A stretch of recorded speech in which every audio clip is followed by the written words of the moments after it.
At para sa lahat naman ng mga politiko at bahagi na ng gobyerno na nagnakaw sa atin, nagnanakaw sa atin, mga nakatingin habang may nagnanakaw sa atin, mga kasama ng mga nagnanakaw sa atin, mga alam na may nagnanakaw pero hindi nagsasalita, mga kasama ng mga nagnanakaw, mga nagtatago ng magnanakaw, isa lang ang gusto naming sabihin sa inyong lahat.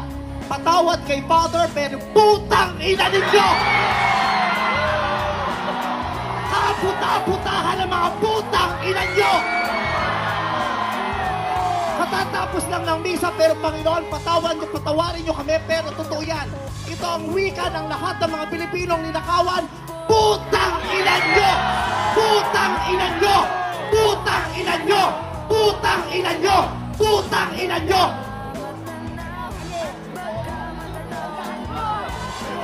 Putang ina nyo!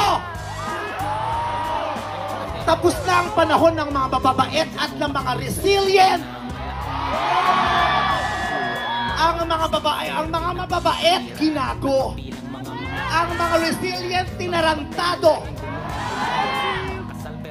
Hindi nauubra sa atin yung bait-baitan, kimi-kimian, tahimik-tahimikan, patawad pero hindi po. Hindi ko sisimplihan, hindi ko babaitan ang mensahe ko ngayon dahil hindi naman sila mababait. Sa katunayan, mga hayop sila. So bakit natin babaitan ang mensahe natin? Hindi natin kakalmahan ang mga salita at kilos natin dahil deserve nila ang galit, ang pikon at poot ng mga nanakawang Pilipino. Hindi tayo pwedeng kumalma. Hindi pwedeng iiyak lang. Hindi pwedeng magtitiis lang, hindi tayo kakalma. Hindi ko kayang maging magalang sa kanila dahil mga bastos sila. Mga salaula sila at mga baboy sila. Hindi natin kayang maging mabait sa kanila dahil mga walang hiya sila. Hindi pwede. Hindi pwede. Yung mabait ka lang, mabuting asal ka. Hindi uubra sa kanila ang mabuting asal at mabait lang kasi nga mga demonyo sila. Kaya tama yan. Sumigaw lahat ng galit. Lahat ng galit na galit.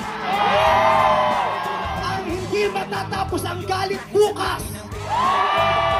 Ang iparirinig ang galit hanggang hindi makulong ang mga putang inang magnanakaw.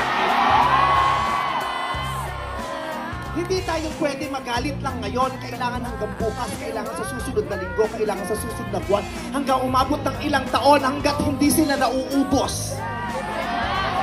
Walang mawawala sa atin kasi ubos na tayo. Kaya ang gagawin natin ngayon ay babawi na tayo. Ikulong ang mga magnanakaw. Para sa akin, hindi nga sapat ang kulong. Tama! Dapat patayin ang mga korap na magnanakaw. Ibalik ang death penalty para sa mga korap. Para patayin ang mga magnanakaw, ikulong pati pamilya nila. Dapat gumawa ang batas ang pamahalaan para ibalik ang death penalty. Pasensya na po, Father. Alam kong ayaw mo ng death penalty. Ipagdasal mo na lang ako. Ibalik ang death penalty para sa magnanakaw. Dahil ang magnanakaw, ang corrupt na public official, hindi ko natatawag na public, ang corrupt na politiko, ay higit pa sa mamamatay tao. Ang corrupt na politician ay higit pa sa magnanakaw. Ang corrupt na politician, ang korupsyon ay higit pa sa terorismo. Ang mga terorista, namimili lamang ng lugar at panahon kung kailan aatake.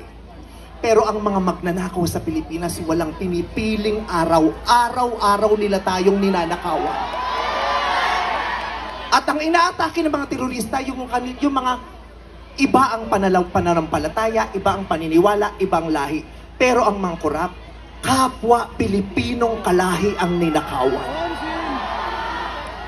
Kaya hindi tayo pwedeng sumuko lang ng ganito. Kaya hinahamon ka namin, Pangulong Bongbong Marcos,